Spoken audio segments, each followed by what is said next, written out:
Estas son las imágenes más antiguas que se conservan en España. Fueron grabadas desde un balcón por Alexandre Promio, ayudante de los hermanos Lumière, enviado a Madrid para presentar el cinematógrafo. Era el 15 de mayo de 1896.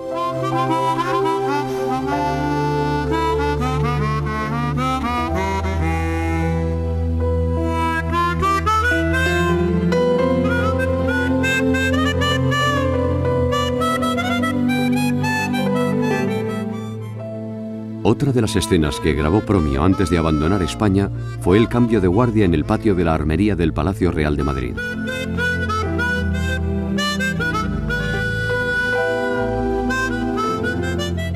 Doña María Cristina, la entonces reina regente y madre del pequeño Alfonso XIII, le concedió el permiso necesario. Pero cuando Promio quiso inmortalizar los disparos de los cañones, los mandos del Parque de Artillería se opusieron. Todo se resolvió, tal y como cuenta el joven operador en sus memorias, cuando la reina, que había quedado entusiasmada con el cinematógrafo, envió una orden directa a los jefes de la guarnición.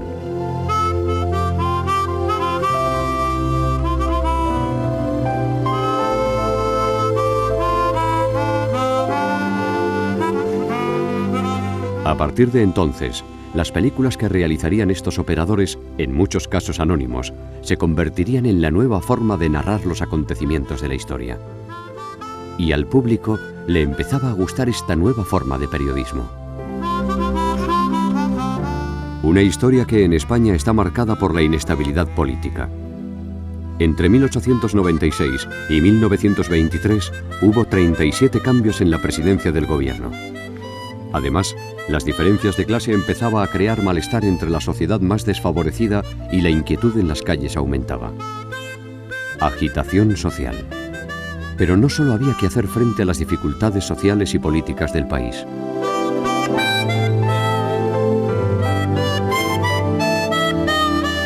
Cuba, colonia española, volvía a estar en guerra para conseguir su independencia.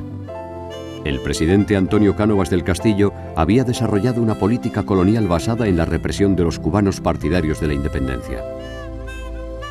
Después del asesinato de Cánovas en agosto de 1897, el nuevo presidente, Práxedes Mateo Sagasta, quiso promulgar una ley que concedía la Constitución autónoma para Cuba, pero ya era demasiado tarde.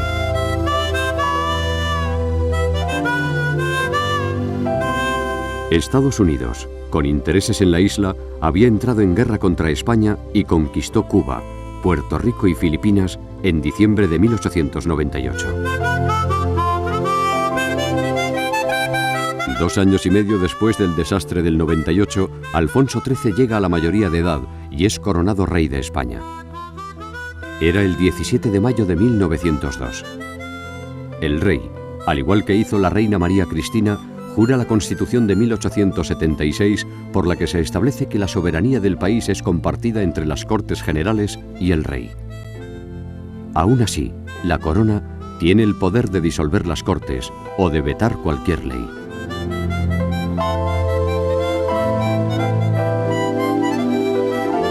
Pero las cámaras no solo se preocupaban de recoger los momentos políticamente relevantes.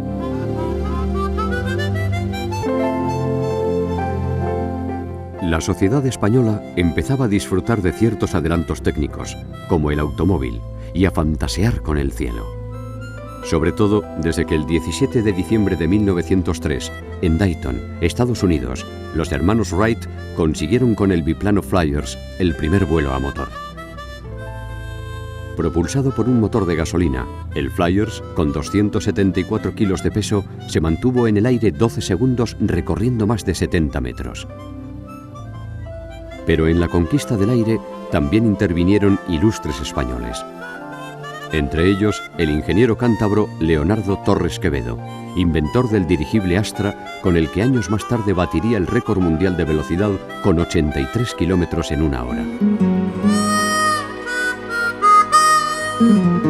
La fiesta taurina, que vivía a su edad de oro, también llenaría muchos metros de celuloide. Las dos principales figuras del momento fueron Juan Belmonte y José Gómez Gallito. Los dos eran artistas con estilos especiales y apasionaron a la afición con su rivalidad.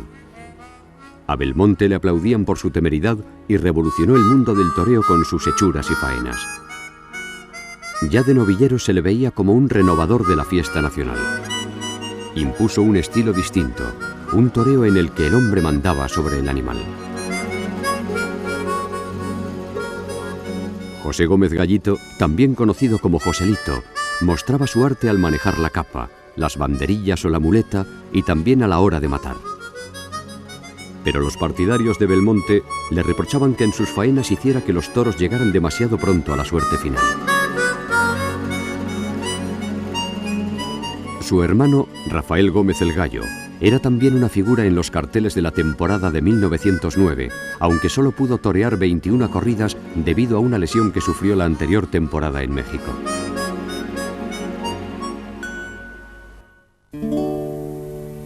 En la política internacional, el ambiente también estaba enrarecido. Una vez perdidas las últimas colonias en 1898, el gobierno español decide ejercer su influencia sobre Marruecos. En el Tratado de 1904, firmado con Francia, se declara la región del Rif, en el norte de Marruecos, como zona de influencia española. Los rifeños no tardarían en atacar los intereses españoles.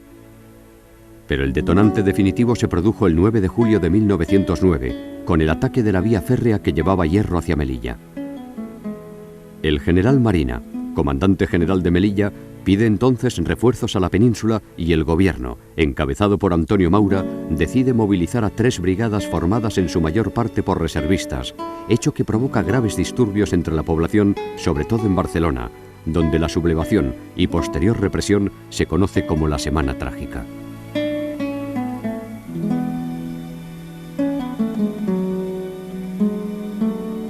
A pesar de los refuerzos, el ejército español sufre una grave derrota en la batalla conocida como el Barranco del Lobo, donde una emboscada rifeña acabó con la vida de cientos de soldados. En agosto de 1909, llegan más efectivos desde la península para reavivar las actividades militares. El ejército, que ahora cuenta con 35.000 hombres, consigue ocupar los cerros que rodean Melilla, la península de las Tres Forcas, la población de Nador y la costa de la Mar Chica. Con estas victorias, el general Marina recupera su prestigio y permite a la diplomacia española firmar un acuerdo con el sultán en diciembre de 1909 por el que se le reconoce a España el derecho de influencia sobre Melilla, Ceuta y la bahía de Alhucemas.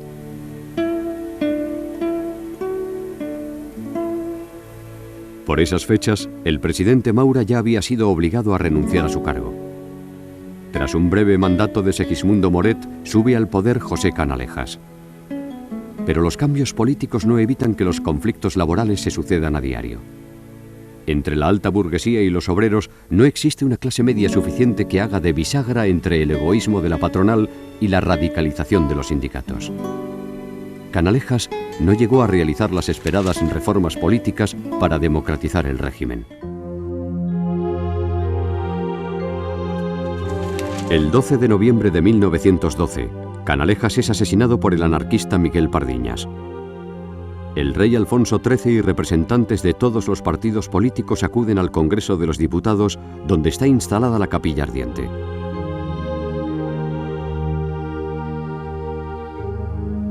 El cortejo fúnebre, presidido por el monarca, acompaña el cuerpo del presidente hasta el panteón de hombres ilustres de la Basílica de Atocha, donde se le dio sepultura.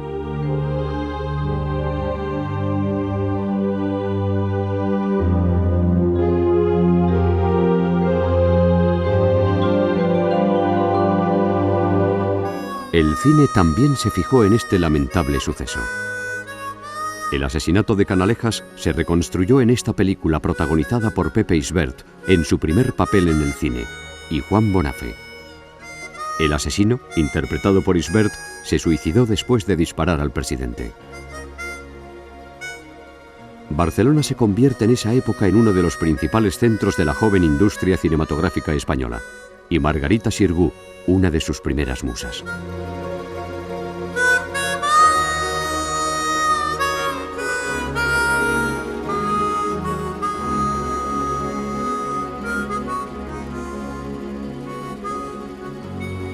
Otra de las películas que se ruedan en esas fechas es El Golfo, interpretada por Irene López y Ernesto Vilches. El cine español comienza a despegar.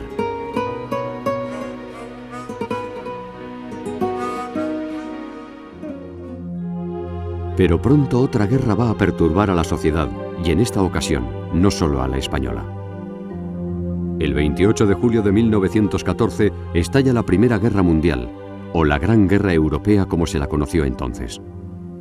España, con Eduardo Dato a la cabeza, se declara neutral y se mantiene al margen de la contienda. Pero esto no evita que la sociedad se divida. Por un lado, los germanófilos, más cerca de los alemanes. Por otro, los partidarios de la no intervención, como Antonio Maura. Y por último, los aliadófilos, entre ellos el conde de Romanones, presidente del gobierno entre 1915 y 1917, que pretendían que España se posicionara del lado de los aliados. Uno de los partidarios de esta postura es el político republicano Alejandro Lerroux. En este mitin, apoyado por intelectuales como Miguel de Unamuno, diría: «La guerra significa la lucha de los principios democráticos contra los reaccionarios». Le ovacionaron 22.000 personas.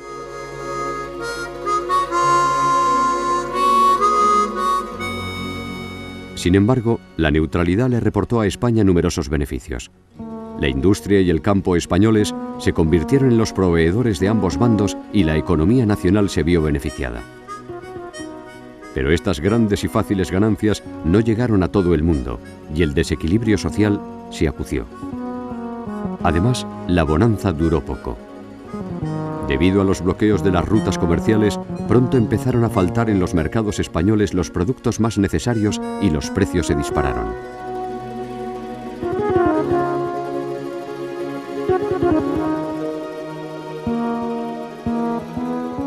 El trabajador rural emigró a las ciudades y a otros países en busca de empleo.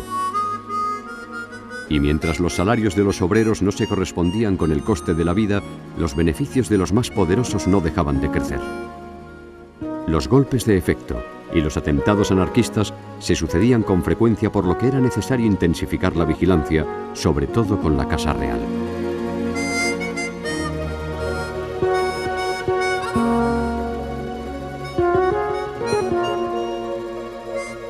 Aquí vemos el dispositivo policial preparado para la infanta Isabel, la Chata, tía y mentora de Alfonso XIII, en la inauguración de un patronato obrero de casas baratas.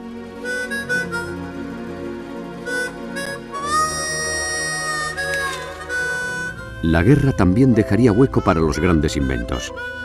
El 26 de febrero de 1917 sale de New London, Estados Unidos, el primer submarino que tuvo la Armada Española, el Isaac Peral, llamado así en honor a su inventor. Una tripulación de 21 hombres bajo las órdenes del comandante Carranza tenía que hacer posible que el sumergible cruzara el Atlántico y llegara a buen puerto. Pero a 900 millas al noroeste de Tenerife sufrió un desajuste en los tanques que le hizo perder combustible. El Claudio López, el transatlántico que le acompañaba en el trayecto, le remolcó hasta Las Palmas, donde sería reparado. Era el 12 de marzo. Y un mes y medio después, el flamante Isaac Peral entraba en el puerto de Cartagena.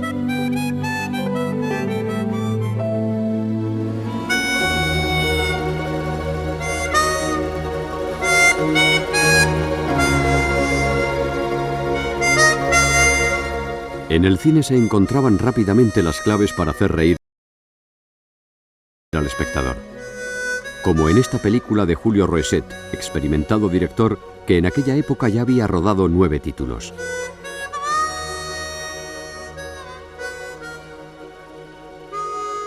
Bastaba con un paraje idílico, como el Parque del Retiro madrileño, una pareja y un agente distorsionador, en este caso, el caballero que finge leer la prensa. Tan solo con el intento del caballero de aprovecharse de la dama y con la llegada de un protector ya se desencadenan una serie de equívocos que provocan la carcajada en el espectador. Aún así, la pareja acabó casándose y celebrando el viaje de boda por todo lo alto.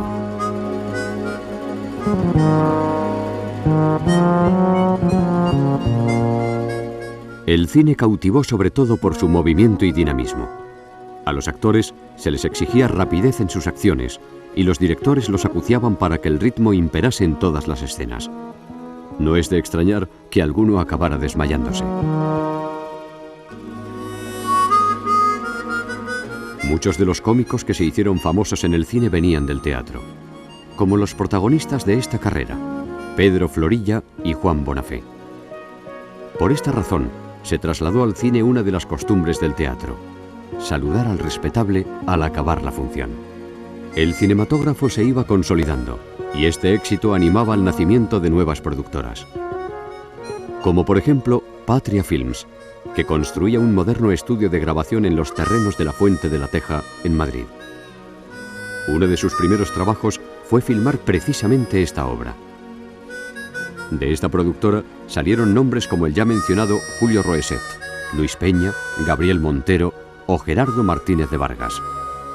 Aquí los vemos realizando una curiosa sesión de fotogenia y expresión a una aspirante actriz. En paralelo, el cine también desarrolla otras funciones más comerciales. Estas imágenes pertenecen a un reportaje para promocionar la ciudad de Toledo. Es probablemente uno de los primeros publireportajes de la industria española. Realizado por el cineasta Rafael Salvador, se pretende difundir la riqueza histórica y cultural de la ciudad y despertar el interés del turismo internacional.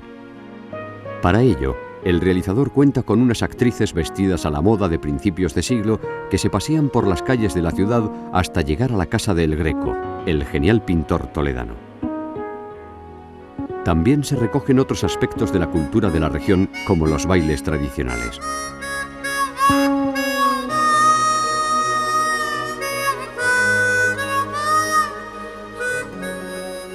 Sin duda, estas muchachas toledanas que posan ante la cámara con timidez no se esperaban que sus caras nos llegaran hasta el día de hoy. Seguía la contienda de la Primera Guerra Mundial cuando en 1917 se produce la Revolución Rusa. El zar Nicolás II había abdicado en marzo ante lo que se constituye un gobierno provisional que envía a España a su nuevo embajador, el conde de Meyendorff. Sería por mucho tiempo el último representante diplomático de Rusia en España debido al cambio de régimen político que sobrevino poco después.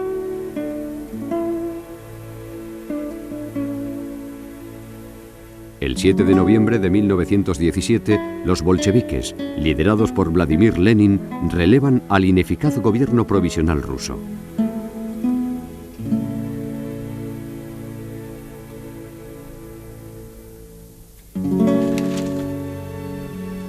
El día 11 de noviembre de 1918 se firma en Alemania el armisticio, el final del conflicto bélico más sangriento de la historia hasta ese momento. La noticia provocó en todo el mundo una explosión de alegría y felicidad, intentando borrar tantos años de sufrimientos.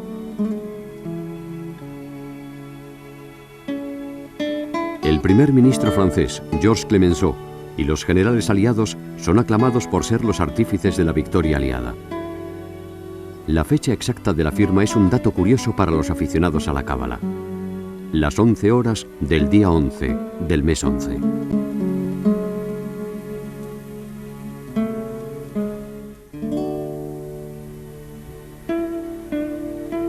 Lo que no tiene nada de mágico es que durante el conflicto se crearon y fabricaron nuevas y sofisticadas armas de combate como tanques, gases o lanzallamas, que junto con las armas tradicionales constituyeron la mayor concentración de material bélico conocida hasta la fecha. Todas estas armas mortíferas se emplearon con eficacia, ya que la contienda dejó más de 8 millones de muertos y 6 millones de inválidos.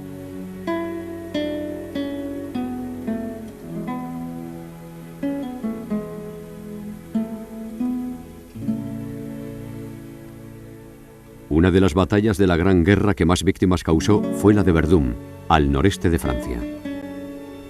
Alfonso XIII visitó años más tarde el monumento a los caídos en la batalla más larga de la historia. Las tropas francesas resistieron durante 10 meses la lluvia de fuego y metralla, de la que aún quedaban vestigios en la visita del monarca español. Junto al general Pétain, caminaron sobre lo que fue la primera línea de fuego. La 77 División de Infantería, una de las que sufrió mayor castigo, rinde homenaje al rey y recibe de manos del general francés las medallas a los soldados más destacados de la batalla. Alfonso XIII se despidió de Petén con estas palabras: «Habéis sido afortunado al mandar a tantos valientes». Al año siguiente se celebraron las Conferencias de Paz de París.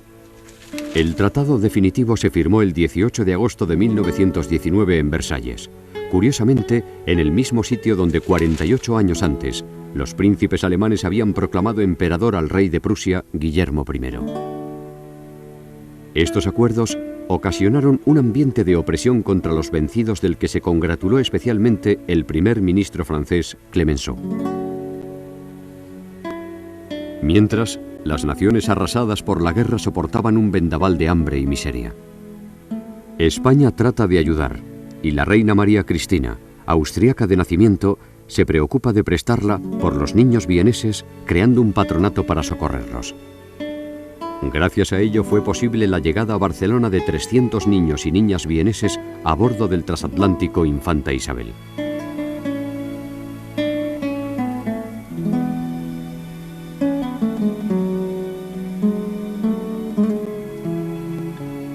También hizo posible que otro grupo de niños fuera acogido en el Asilo de la Paloma en Madrid. Allí se les prestaba atención médica y se les daba clase en su propio idioma.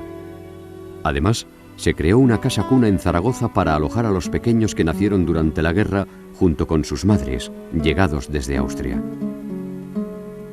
La reina María Cristina también se preocupaba por los niños españoles. Aquí la vemos junto a su Majestad Victoria Eugenia, esposa de Alfonso XIII desde 1915, haciendo un donativo a la entidad benéfica La Gota de Leche. Y aquí las tenemos, junto a las infantas Paz e Isabel y el infante Fernando de Baviera, presidiendo la puesta de la primera piedra de un asilo para huérfanos.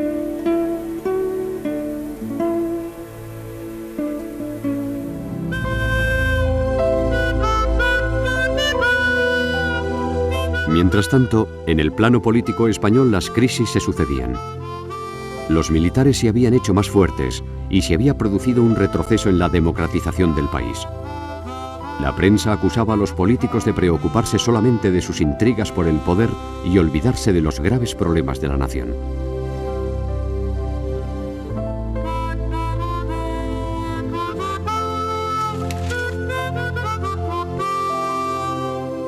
La situación de la clase obrera era un caos primero, porque no existía un horario de trabajo regularizado, y mucho menos en el caso de las mujeres trabajadoras.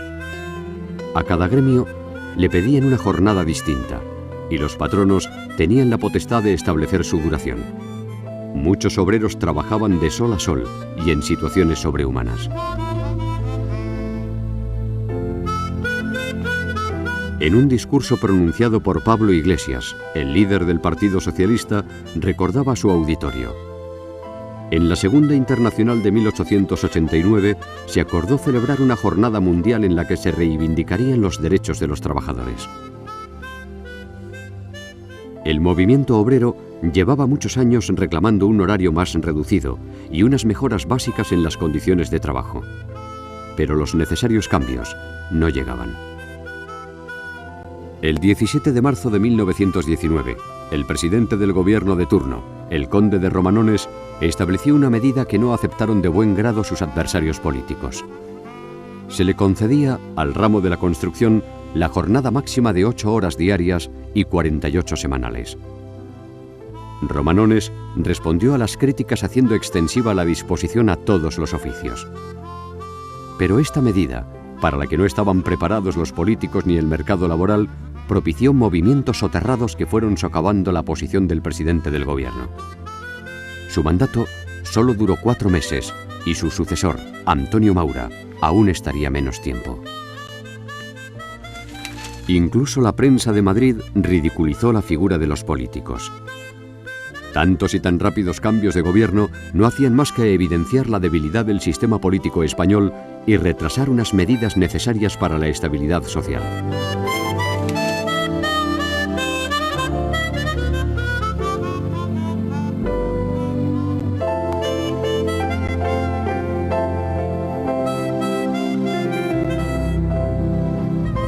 La organización sindical del Partido Socialista, la Unión General de Trabajadores, convocó a los obreros madrileños para que el 1 de mayo exigiesen masivamente la aplicación real de las 48 horas de trabajo semanales. La convocatoria fue un éxito. Finalmente, el Parlamento se disolvió ese mismo mes y se convocaron elecciones generales. Uno de los nuevos candidatos era Antonio Goicoechea, que ya había sido ministro de la Gobernación. Celebradas las votaciones y abiertas las urnas, surgió la sorpresa de que en Madrid ganara la coalición de izquierdas encabezada por Pablo Iglesias y Julián Besteiro. Con su voto a republicanos y radicales, los obreros habían dado el triunfo a esta candidatura. Los dirigentes de izquierdas como Francisco Largo Caballero, entonces secretario general de la UGT, aprovecharon para resaltar la fuerza que les tendían los electores socialistas.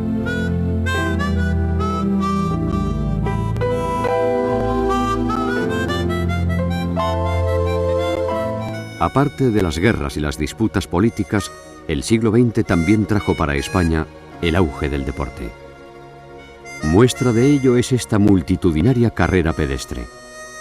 Era un deporte cada vez más interesante para los jóvenes. La organización estuvo a cargo de la madrileña Sociedad Cultural Deportiva. Salieron a competir 30 participantes, consiguiendo el triunfo final el atleta Juan José Martínez, seguido de Marco Rivero y Jesús Fontana. Y al lado del atletismo, otro deporte que ganaba adeptos era el automovilismo. Este periodo también nos dejó otro momento histórico. La popular plaza madrileña ha cambiado su aspecto. En el centro aparece una construcción que se asemeja a un kiosco. Es nada más y nada menos que la primera estación del Metropolitano de Madrid. El rey Alfonso XIII preside esta inauguración del primer transporte público subterráneo español ideado por el ingeniero de caminos Manuel Otamendi. La línea 1 del metro madrileño tenía 3,5 kilómetros y hacía el recorrido de 8 estaciones en 10 minutos. En el terreno social, pero en un ámbito más artístico, desembarcaba en Cádiz, procedente de América, el popular diestro José Gómez Joselito. Era el día de San José de 1920. Al otro lado del Atlántico había obtenido, como siempre que iba, los aplausos y la admiración del público.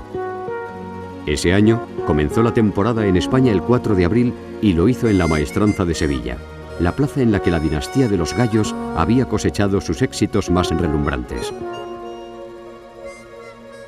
La crítica taurina escribió que el ídolo Joselito había regresado de América dispuesto a confirmar su madurez torera y su seguridad en el ruedo.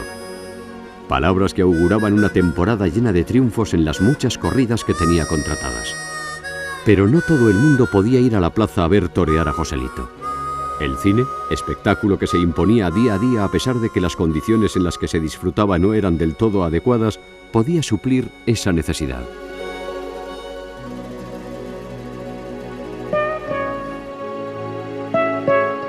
Buena muestra de ello es la película Los Arlequines de Seda y Oro, más conocida como La Gitana Blanca, basada en el cuplé El Relicario. En ella, la actriz Raquel Meyer, muy popular en la época, interpreta magistralmente a una mujer enamorada de un torero.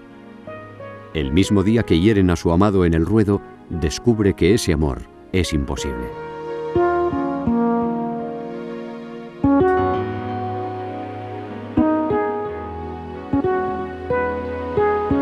Joselito había pasado sin pena ni gloria por la corrida de la Feria de San Isidro de Madrid. Buscando el triunfo de nuevo, se ofreció para torear en el festejo taurino de Talavera de la Reina. Esta plaza tenía para el diestro mucha importancia sentimental, ya que fue inaugurada por su padre, el diestro Fernando Gómez. En el cartel del día figuraban junto a Joselito su cuñado, Ignacio Sánchez Mejías, su hermano, Rafael el Gallo, y Larita. Todo sucede con normalidad hasta que sale del toril Bailaor, un toro negro y pequeño que se muestra bronco y difícil. Joselito advierte que el animal es burriciego, es decir, que tiene un defecto en la vista que le impide ver de cerca, pero no de lejos. Por eso el diestro fuerza la embestida con la voz. Cuando llega a la faena con la muleta, parece que Bailaor está dominado. Joselito anima con su voz al toro, y le ofrece el engaño, pero el astado arranca con inesperada violencia, no hace caso al trapo y se va derecho al cuerpo.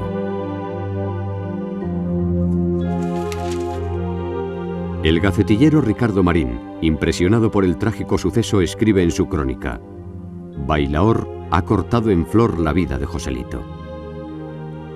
El ídolo contaba 25 años de edad. Se cumplían 8 desde que tomó la alternativa. Nadie puede creer la muerte del ídolo.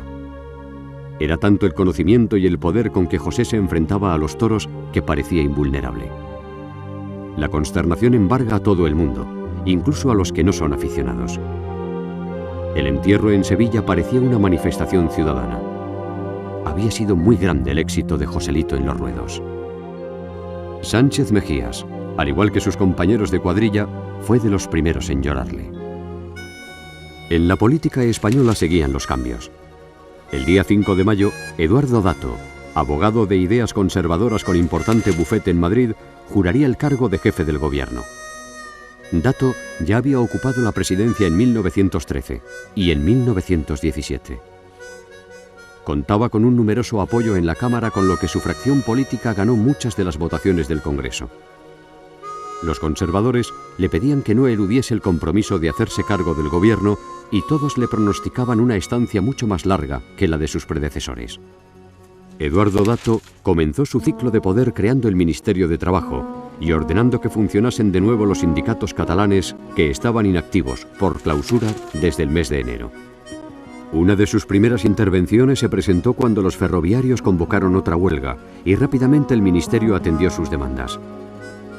Otras muchas huelgas se suspendieron o duraron poco tiempo porque el ministerio que dirigía Carlos Cañal intervino con rapidez, satisfaciendo las justas peticiones de los obreros.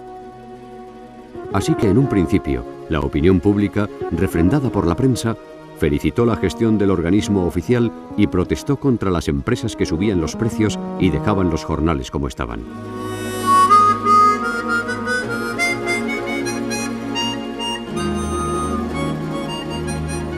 Aunque en algunos gremios se habían aplicado las mejoras reivindicadas, muchos otros trabajadores seguían sin conseguir la más pequeña mejora de sus derechos y las manifestaciones continuaban, sobre todo en Barcelona, donde el movimiento obrero era más activo.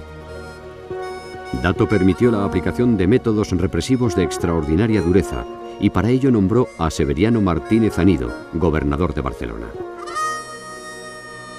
También creó la ley de fugas, pura y simple ejecución sin juicio de los detenidos, que permitía el pistolerismo blanco de la patronal para combatir a los ataques de los anarquistas.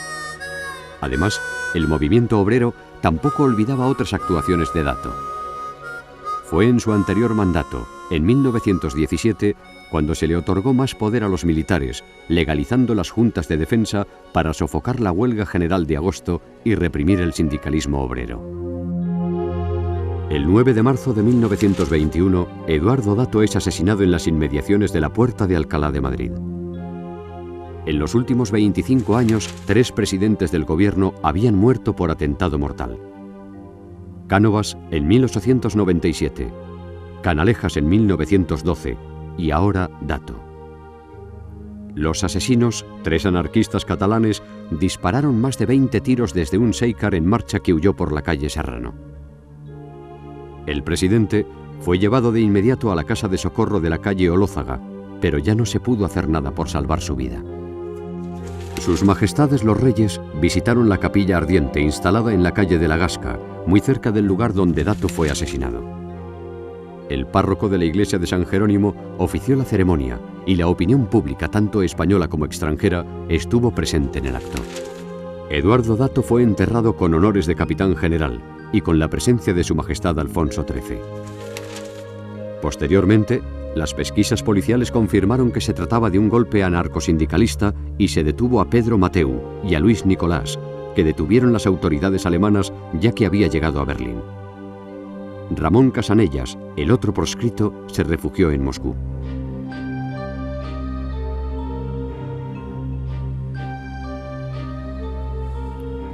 Provisionalmente fue el conde de Bugayal el que se hizo cargo del gobierno provisional hasta que Manuel Salazar fue nombrado presidente, reformando la mitad del gabinete.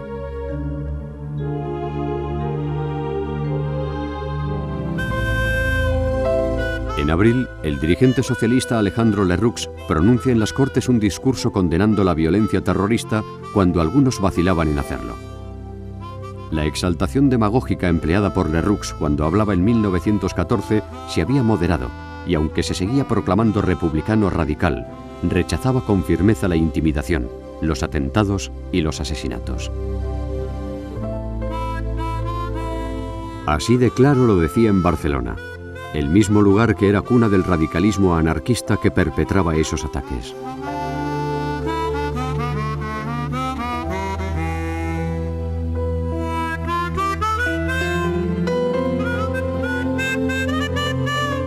Pero el Partido Socialista, al que pertenecía Lerroux, tenía sus propias preocupaciones.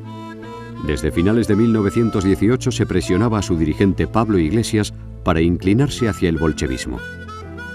Finalmente, se envió a Moscú una delegación formada por Fernando de los Ríos y Daniel Anguiano, con el propósito de estudiar la integración del partido a la Tercera Internacional.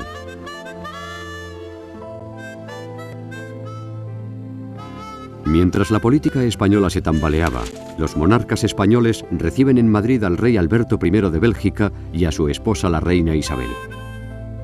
Como se merecía la ocasión, una compañía del regimiento de Covadonga rinde honores a los soberanos belgas. La familia real española está acompañada por un cortejo compuesto por los grandes de España y el gobierno en pleno, todavía dirigido por Eduardo Dato.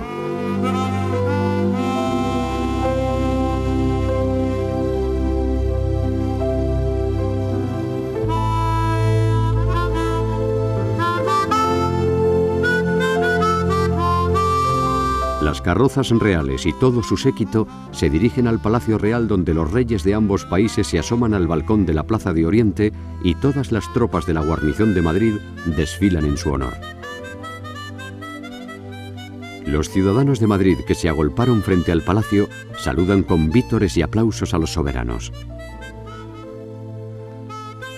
Durante toda la visita de los monarcas belgas a la capital española, el pueblo madrileño dio muestras de reconocimiento y simpatía.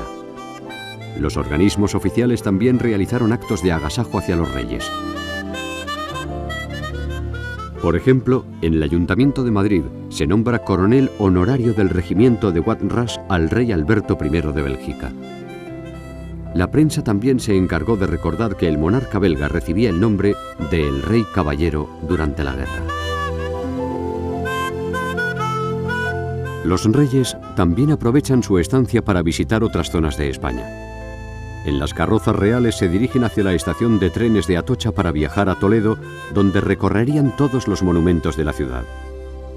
En el Alcázar pueden ver cómo los alumnos de la Academia Militar de Infantería realizan ejercicios en la pista de obstáculos.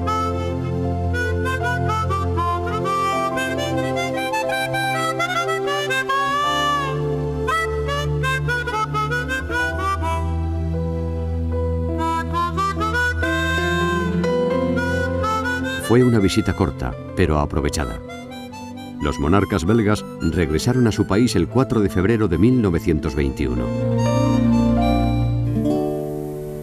La sociedad española del primer tercio del siglo XX se debatía entre un acuciante movimiento obrero y un fervoroso sentimiento religioso, aunque también existen los sindicatos católicos. Así, el cinematógrafo también servía para reflejar las costumbres religiosas españolas, como las Cruces de Mayo, una ofrenda floral que en este caso el pueblo de Madrid le hace a la Virgen María, que también servía para que en el Vaticano apreciasen la devoción católica de España. En Ávila también se celebra con fervor el tercer centenario de la canonización de Santa Teresa de Jesús. Pero sin duda, es en Semana Santa cuando la religiosidad se desborda y sale a la calle en todas las ciudades españolas.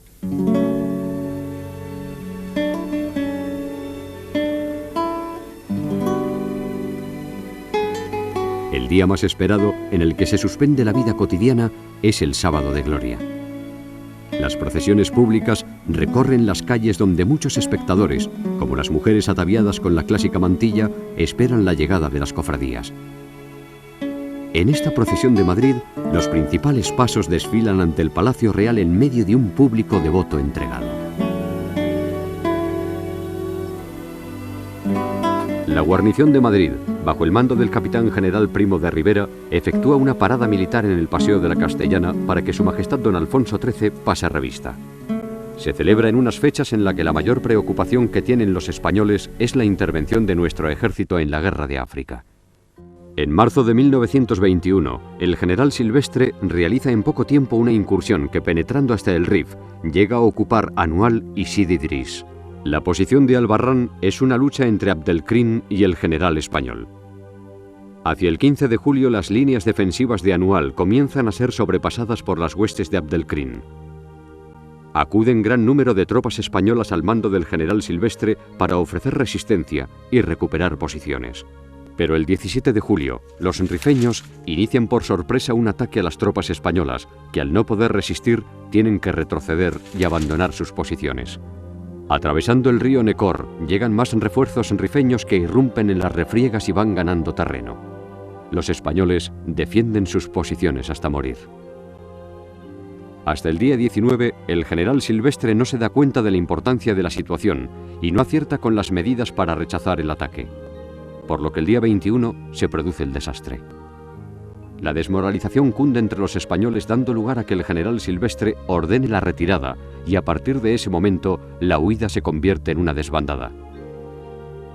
Gran parte de los nativos de la tropa colonial se unen a los rebeldes. Los supervivientes españoles que lucharon en vanguardia huyen por los caminos de los barrancos. La mayoría fueron cazados y acuchillados por los rifeños, que no hacían prisioneros. La sorpresa del desastre conmueve la opinión pública. Las demás noticias apenas interesan. Se confirma que junto al general se encontraban los coroneles Manella y Morales, el teniente coronel Manera, el comandante Hernández, el capitán Sabater y otros jefes y oficiales de su Estado Mayor. Un capitán que fue el último en escapar del cerco tuvo tiempo de ver por última vez al general Silvestre acompañado por algunos jefes y oficiales. Todos tenían en sus manos las pistolas y disparaban sobre los moros que les rodeaban. Después ha quedado la duda de si este grupo que resistió hasta el final fue hecho prisionero o se suicidaron con sus propias armas, considerándolo mejor que ser pasados ruinmente a cuchillo por los rifeños. Se dice que el general Silvestre realizó el avance sin asegurar la retaguardia y que con ello quiso demostrar su valor y gallardía ante el rey, que días atrás le había jaleado con un telegrama en el que decía: «Vivan los hombres valientes». Tal vez este telegrama costó muchas vidas, además de la del general Silvestre. El domingo 24 de julio llega al puerto de Melilla el transporte Ciudad de Cádiz. El general Sanjurjo y 4.500 hombres bajo su mando vienen desde Ceuta. Los bandos del ejército español se fortalecen con la presencia de Millán Astray, teniente coronel jefe del tercio, con 2 banderas a las órdenes de los comandantes Franco y Fontanés. También viene de refuerzo el teniente coronel González Tablas, que manda a los regulares indígenas. 14.000 hombres fogueados constituyen una guarnición considerable para la defensa de Melilla. Además, hay globos cautivos que sirven como puestos de observación para la artillería.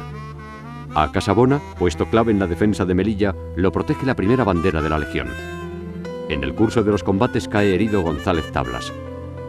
Se intenta recuperar Nador cuando aún no han pasado 2 meses de su pérdida. Es el comienzo de la contraofensiva desde el desastre de Anual. Actúan una vez más los legionarios con su acostumbrado valor y desprecio por la muerte.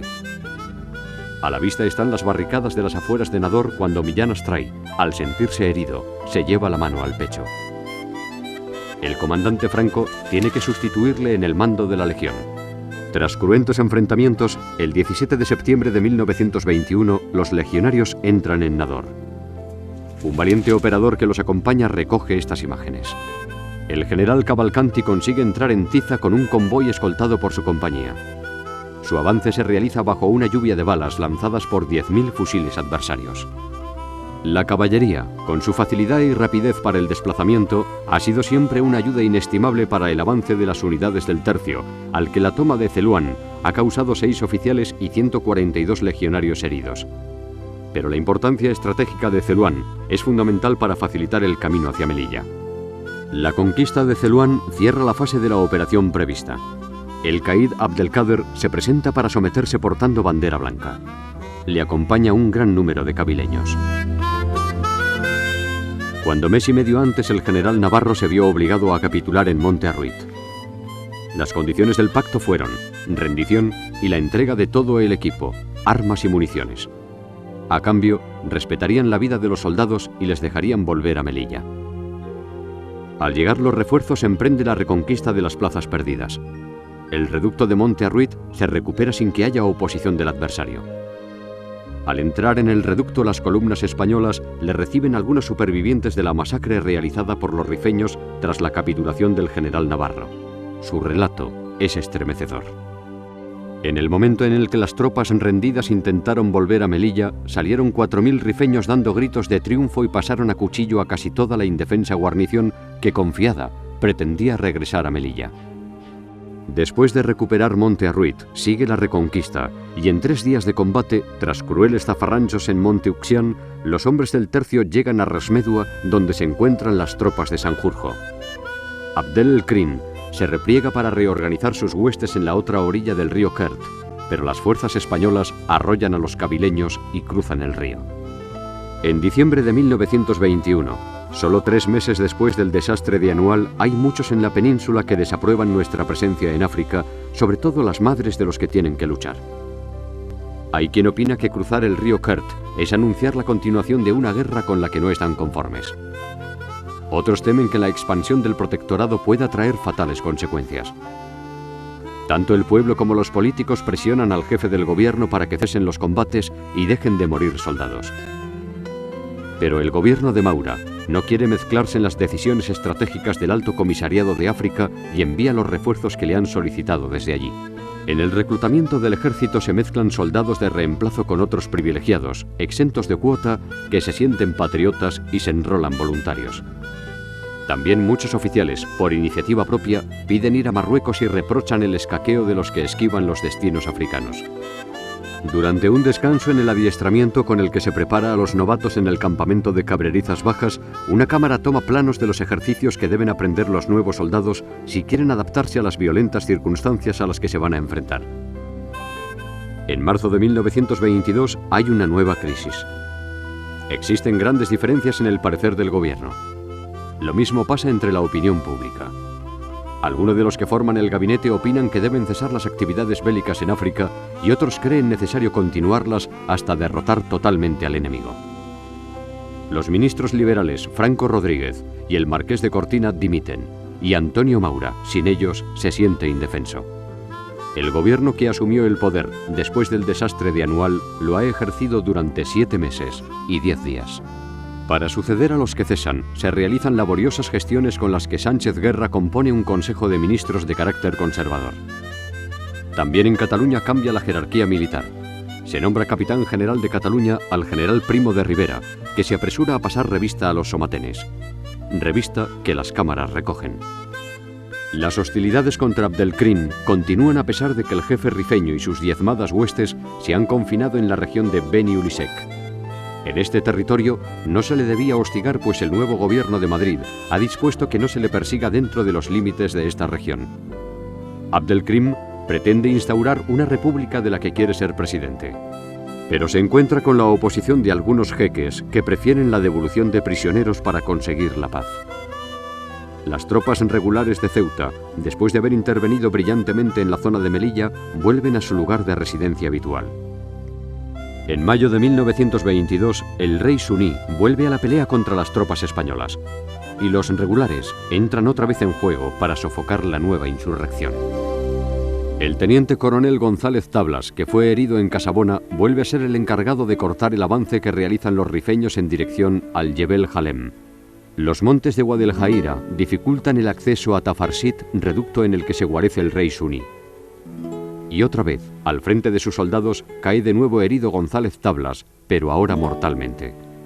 Tras una lucha cruenta se logra entrar en Tafarsit, y los primeros soldados descubren que el rey Suní se ha marchado a lomos de su caballo, acompañado por muchos jinetes.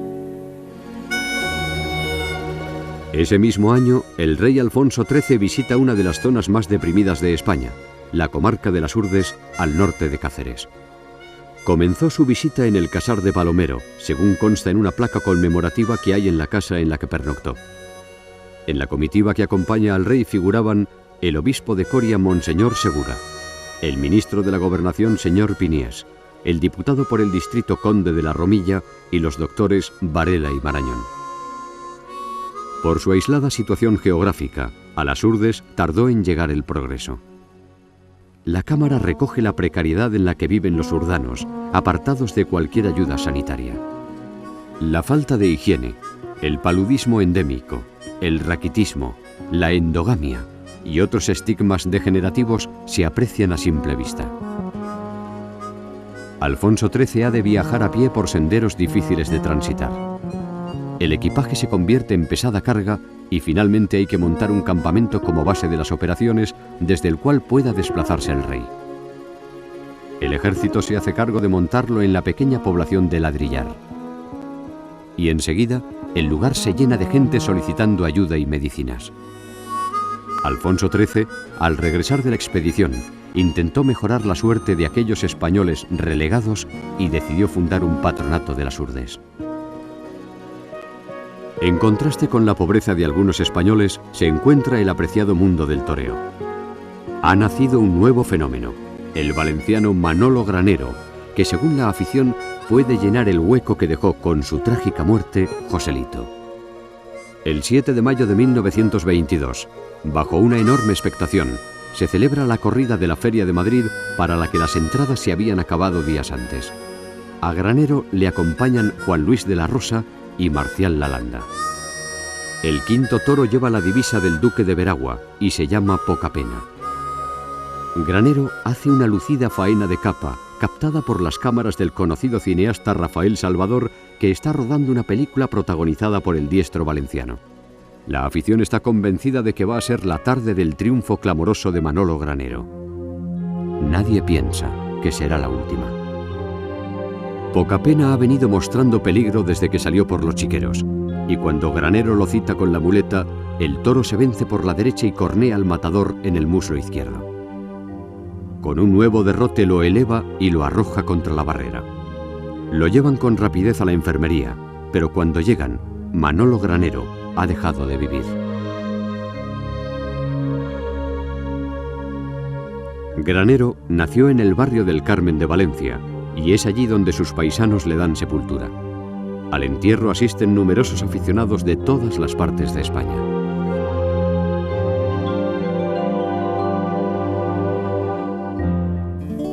La sangría de vidas y dinero en la guerra de Marruecos continuaría hasta 1927. Los gobernantes exigían responsabilidad a sus oponentes, pero nadie encontraba soluciones. Los políticos todavía discuten sobre lo ocurrido en Anual y buscan a los responsables del desastre y se desacreditan unos a otros. Los dirigentes de los partidos políticos tratan de denigrar a sus oponentes y algunos intentan derribar al gobierno. Mientras, el pueblo manifiesta su descontento saliendo a la calle para lanzar acusaciones contra los militares, contra el gobierno y contra la monarquía. La policía de a caballo trata de sofocar la indignación reprimiendo la manifestación. Entonces, se encarga al general Picasso que elabore un dossier para aclarar los hechos y las responsabilidades del desastre de Anual. El ambiente se va enrareciendo y el juez instructor se convierte en un personaje popular. Incluso más que su sobrino Pablo Ruiz Picasso, que se queja de la fama de su tío tal y como lo dibujó el caricaturista Bagaria en el diario El Sol. Con esta tensa situación política se produce un hito histórico para las letras españolas. El escritor Jacinto Benavente recibe en Nueva York el Premio Nobel de Literatura de 1922. El autor de obras de teatro como La fuerza bruta o Los intereses creados recibe numerosas muestras de felicitación en los actos que organizan los residentes españoles. Solo otro español, José Echegaray, autor del Gran Galeoto, había conseguido este galardón con anterioridad. Así muestra a Benavente el dibujante Alejandro Sirio, satirizando la costumbre del escritor de fumar puros.